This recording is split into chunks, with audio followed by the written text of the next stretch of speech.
I mean, everybody's wondering what you have in there in terms of talent with all the new faces. Just how are you liking the way that these guys are coming along? Man, I'm loving how these guys are growing and maturing each and every day. It started back in the spring because we had most of all these guys. We had seven guys, 7 out of the new 9 guys that were here during the spring. So just them coming in and getting those reps this off season, understanding how we practice, understand our philosophy and everything is very exciting for sure. Just seeing those guys' growth and development over the past 7 months. Everybody talks about C.J. Smith's speed. Outside of his speed, what are the other attributes that you see out of him? He's a physical player. Obviously, we know he can run, but he's a better route runner than what people expect him to be. People expect him to just be a one-trick pony, vertical threat, but he can get in and out of breaks.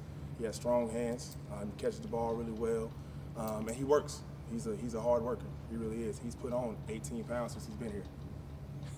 Put on 18 pounds since he's been here. So his body has definitely changed for the better. So definitely excited about CJ for sure. What is this? Do you think the strength of the receiver room is right now? There's some that are size or speed. What do you think the strength of the receiver room is right now? I think versatility and depth. I think from top to bottom, I think we definitely have more depth than we've had in the past. And there's no for sure starters in the room as well. Each and every guy knows that. They got to come in here and bring their A game every single day. They feed off each other. They do a great job of holding each other accountable. And this offseason, what we did, man, we ended up putting a couple guys in leadership positions. So we did a lot of player-led stuff and just forcing guys to get outside their comfort zone and grow and develop as leaders. And I've seen the room kind of take shape during that. An example was yesterday in practice. We hit like a little lull in practice, and Jamari Hawkins called the group up and said, man, this isn't our standard. This time last year, Jamari wouldn't have said anything, but just seeing his growth and his confidence and understanding, like, this is his 4th year of going into the program and going to the system. He understands that, man, like, I have to take leadership and have to take ownership of the room. So just seeing him starting to develop and speak up a little bit more is definitely a sign of positivity, for sure. With Brady, obviously we saw a little bit of him last year, but what has he done to grow throughout this offseason, and what can he be this year? Similar to Jamari, Brady came in last year and Brady was quiet. He was kind of, taking the backseat role and watching Rock and watching Draco and watching Demir. But this year he understands that because he played in every game last year, he's considered a veteran, and he's grown as a leader. Him and Jamari both have become more vocal. Both of those guys were running player-led meetings throughout the summer, and just, getting guys together outside of football as well, kind of bringing those young guys along and taking them in the back and, explaining the offense to them and kind of just taking them under the wing. And it's funny, we joke about it like, Brady, you're 19 years old.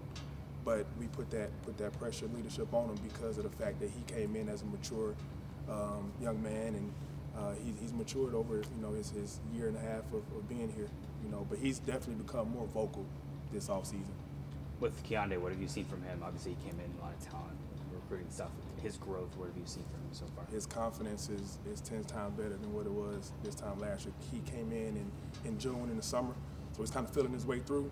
But you saw him grow over the season because Key ended up playing the last 5 games for us, the last 4 games of regular season and the bowl game on special teams. So you saw his growth and development start to take course during the season, and now just having another extra offseason in the system, you see his confidence growing. You see him starting to make more plays. You see him growing into his body. Early on, we called him a baby giraffe. He's all over the place. You couldn't really, figure out. He was uncoordinated a little bit, but now he's coming into his own. And you seeing his body change and his development overall, man. I'm excited about Keke for sure. And a guy like Marcelo, who obviously missed spring because of the injury, just how are you seeing him come along? Just his perseverance. You think about Marcelo, man. His first year here in 23, he ends up having some adversity and breaks his foot a week before the bowl game and has to have off-season surgery. So he's out, 2-3 months, and he comes back during the spring and has a great spring, great fall camp for us last year, and played over half of the season, and then tears his ACL. So for his mindset and his perseverance to come back and come out here and having a great fall camp right now just lets me know what type of kid he is. Very tough kid.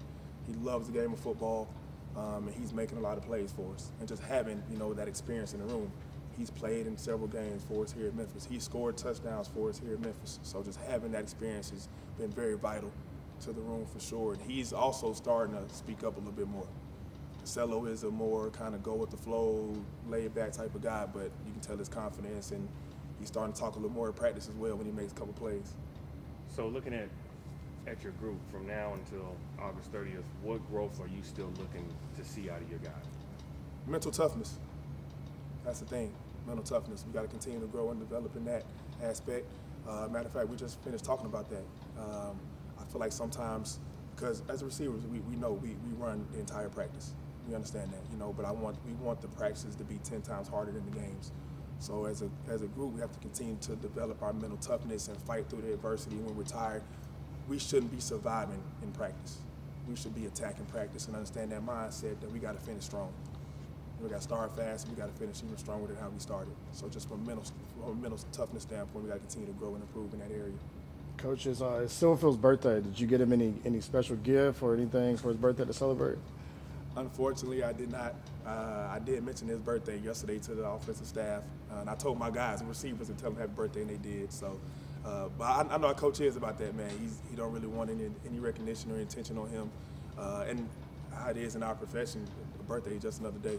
We're up here working, so it's not like when you were in high school, you get a chance to kind of celebrate it with your friends. And no, we're up here working every day. Birthday is just another day for us, but I know Coach is happy to, blessed to see another year and all that. So, happy birthday, Coach. Who led the? He said that y'all sang it to him. Who led the song? I don't even know. I wasn't around when they sung it to him. I think I might have been in the restroom during that time. Oh, come on! You can't do the restroom during the song. That's crazy. That's crazy. Thank you, Coach. Appreciate y'all.